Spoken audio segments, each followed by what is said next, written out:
मनुष्य की प्रवृत्ति ही ऐसी है कि वो ज्यादातर समय नकारात्मक ही सोचता है। अपने लक्ष्य को कैसे प्राप्त किया जाए ये सोचने की जगह वो ये सोचता है कि अगर लक्ष्य पूरा नहीं हुआ तो मैं क्या करूंगा। और इस प्रकार की नकारात्मक विचारधारा के कारण जीवन परांत डर डर कर जीता रहता है। अगर पूरी बुद्धिमानी और सजगता के साथ इस डर को समझाना जाए तो यही डर इंसान के पतन का कारण बनता है। ऐसा मनुष्य जो खुद पर शक करता है, खुद पर संदेह करता है, भला वो कैसे सफल हो सकता है। लेकिन बुद्धिमानी से अगर इस डर का उपयोग किया जाए तो यही डर उसकी सबसे बड़ी ताकत बन सकता है। काश केवल एक बार उसने खुद पर विश्वास किया होता तो उसे मालूम होता है कि उसके डर में ही उसकी ताकत का रहस्य छुपा हुआ है। ये कहकर सन्यासी चुप हो गया और चुपचाप अपने कदमों पर ध्यान लगाते हुए जंगली घास पे से आगे बढ़ने लगा।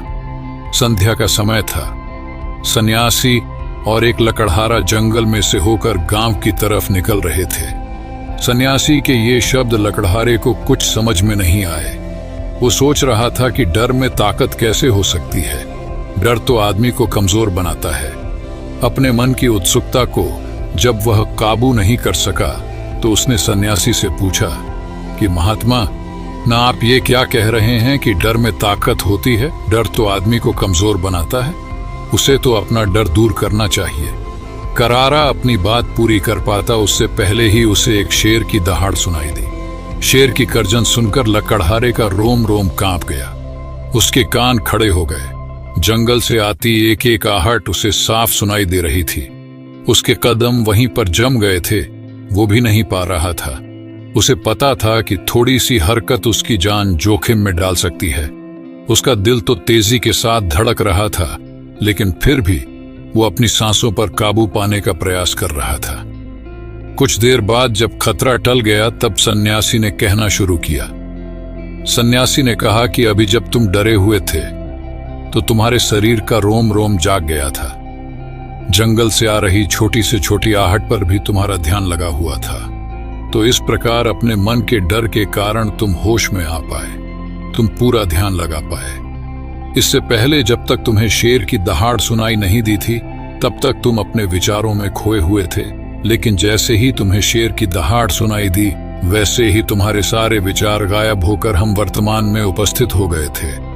यदि तुम्हें अभी शेर से बचकर भागना होता या फिर उससे लड़ना होता तो तुम्हें अपने शरीर की वो क्षमता देखने को मिलती जो आज तक जीवन में तुमने खुद भी महसूस नहीं की होगी। जब कोई कुत्ता तुम्हारे पीछे दौड़ता है उस समय तुम्हारी जो रफ्तार होती है वो तुम्हारी आम जिंदगी से कहीं ज्यादा होती है।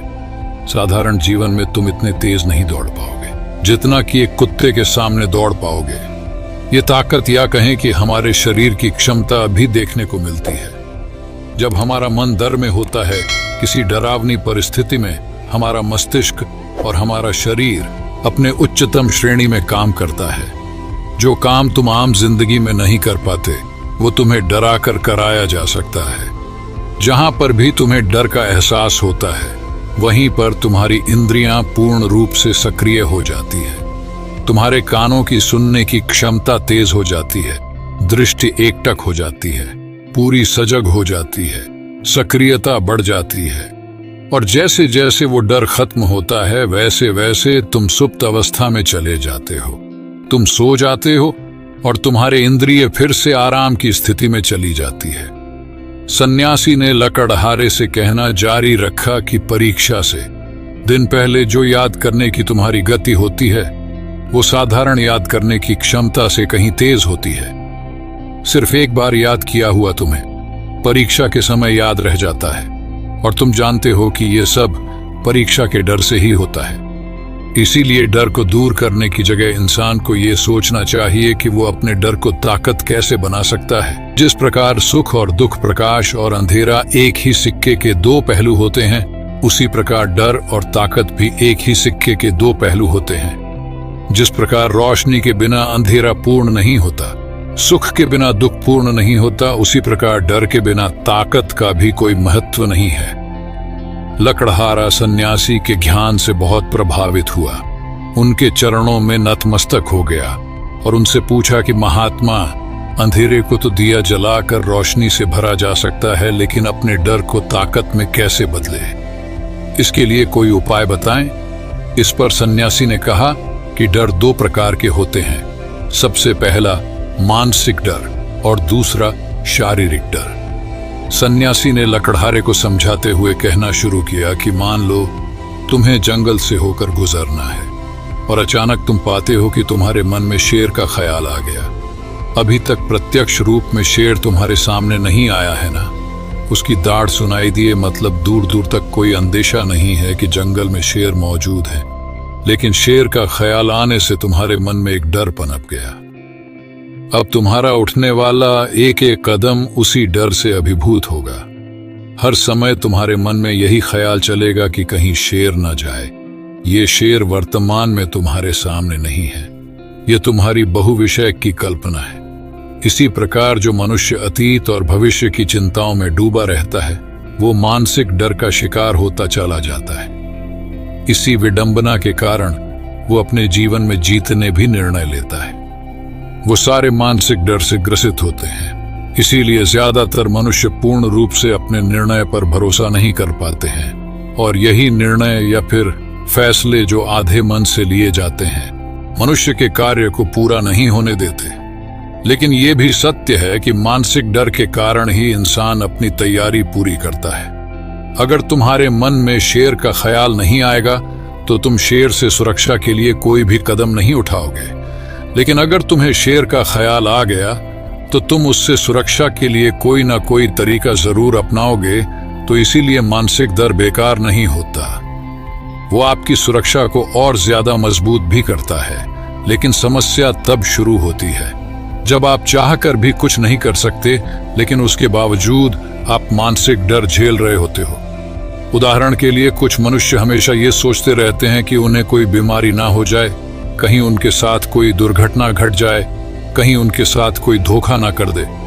लेकिन इन सब घटनाओं पर उनका कोई जोर नहीं होता है, ये उनके हाथ में नहीं होता है। अगर दुर्घटना होनी होगी तो होगी ही, अगर बीमारी होनी होगी तो होगी ही। अच्छा खानपान और अच्छी दिनचर्या का पालन करने के बाद भी अगर कोई मनुष्य बीमार हो जाता है तो ये उसके नियंत्रण के परे की बात है। अपनी तरफ से उसने पूरी कोशिश की और यही उसका कर्तव्य था। उसमें कोई कुछ क्या कर सकता है। जो घटनाएं इंसान की पहुंच के परे होती है वो उनसे भी परेशान होता रहता है, उनसे भी उसका मन घबराता रहता है, और यही मानसिक डर उसके पतन का कारण बनता है। और यही मानसिक डर अगर सही तरीके से इस्तेमाल किया जाए तो मनुष्य समझदार और अनुभवी कहलाएगा। जो इंसान ये सोचता है कि कांटे सिर्फ दर्द देने के लिए ही बने हैं, वो ये भूल जाता है कि कांटे ही फूलों की रक्षा करते हैं। इसी प्रकार एक ज्ञानी मनुष्य किसी भी चीज का उपयोग अपने सकारात्मक तरीके से कर सकता है, लेकिन एक अज्ञानी मनुष्य है अपनी अज्ञानतावश उन चीजों को भी छोड़ देता है जो उसके लिए उपयोगी होती है। विवेकशील मनुष्य फेंके गए पत्थरों का भी महल खड़ा कर लेता है, लेकिन एक वैज्ञानिक मनुष्य उन पत्थरों को दूसरों पर फेंकता रहता है। अगर किसी मनुष्य को अपने मानसिक डर को ताकत में बदलना है तो उसके कुछ नियम हैं, कुछ उपाय हैं। सबसे पहला उपाय अपने विचारों का निरीक्षण। अगर हम अपने जीवन में अपने विचारों का निरीक्षण करेंगे तो हम पाएंगे कि ज्यादातर विचार हमारे काल्पनिक होते हैं, और इसीलिए जो डर उन विचारों के कारण पनपता है वो भी काल्पनिक होता है।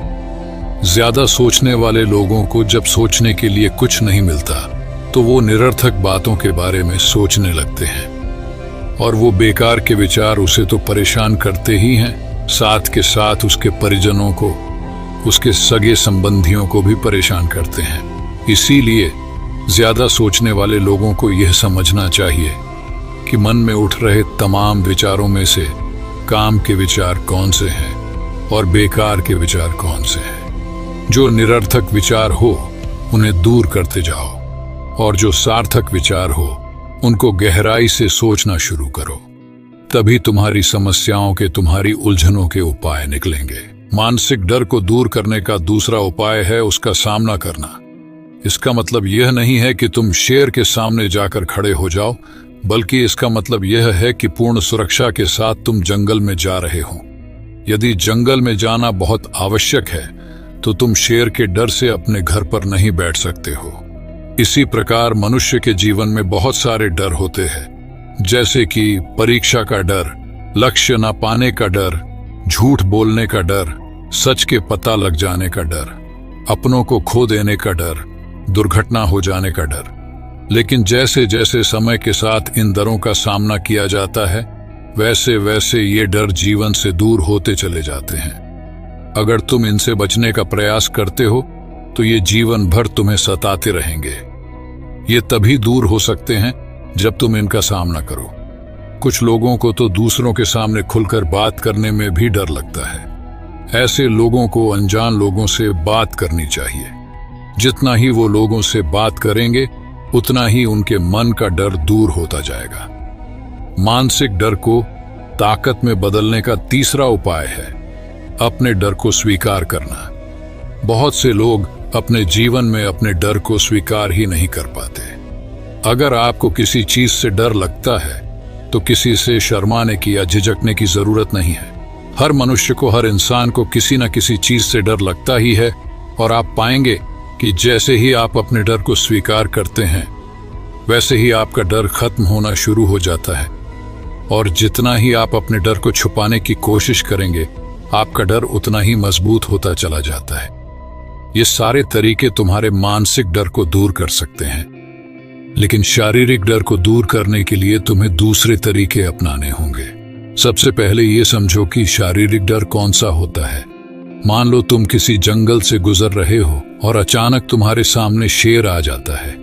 तुमने पहले नहीं सोचा था कि शेर तुम्हारे सामने आ सकता है, लेकिन जब वो तुम्हारे सामने आता है तो तुम्हारी सारी शारीरिक गतिविधि या शिथिल हो जाती है। तुम्हारी सांसें अटक जाती हैं, मस्तिष्क काम करना बंद कर देता है और तुम्हारा दिल तेजी के साथ धड़कने लगता है। तो इसीलिए जब बिन सोची बात हमारे साथ घटित होती है तो हमारा शरीर उस डर को महसूस कर पाता है, और वही शारीरिक डर कहलाता है। ऐसे समय में शारीरिक डर को दूर करने के कुछ उपाय हैं, कुछ तरीके हैं। सबसे पहला उपाय तो यही है कि अपने ऊपर संयम रखें। जब किसी मनुष्य के साथ बिन सोची बात घटती है तो सबसे पहले उसका संयम टूट जाता है, और संयम टूटने के साथ उसका मस्तिष्क काम करना बंद कर देता है, और इसी वजह से सोचने और समझने की प्रक्रिया भी रुक जाती है, क्योंकि हमारा शरीर उसी प्रकार कार्य करेगा। इस प्रकार हमारा मस्तिष्क उसे निर्देश देगा। अगर मस्तिष्क की सोचने समझने की शक्ति खत्म हो गई तो हमारा शरीर भी शिथिल हो जाता है। तो इसीलिए अगर कठिन समय में मनुष्य अपने ऊपर संयम रखता है तो उसका मस्तिष्क सही तरीके से काम करता है और वो सही निर्णय लेकर उस परिस्थिति से तत्काल बाहर आ सकता है। यहाँ पर दूसरा उपाय समझने का ये है कि जीवन में कुछ भी घटित हो सकता है। जीवन बड़ा चमत्कारिक होता है। वो हमारी सोच के अनुरूप नहीं चलता, बल्कि उसमें कुछ भी हो सकता है, और यही जीवन की खूबसूरती होती है। अगर आपको आज ही पता चल जाए कि आने वाले 10 साल तक अब क्या कर पाएंगे, तो आपकी जीवन में से रुचि खत्म हो जाएगी। लेकिन अगर जीवन एक रहस्यमयी किताब की तरह बना रहेगा तो आप अपने जीवन से कभी नहीं थकेंगे। आपका जीवन आपको आश्चर्यचकित करता रहेगा। इसीलिए यह समझो कि जीवन में कुछ भी घटित हो सकता है, तुम्हारी सोच से परे भी घटित हो सकता है। इसीलिए कुछ अनुमान मत लगा लेना किसी सोच को लेकर। सन्यासी ने अपनी बात खत्म करते हुए कहा कि इन तरीकों से तुम अपने मानसिक और शारीरिक डर को दूर कर सकते हो और आनंद से भरा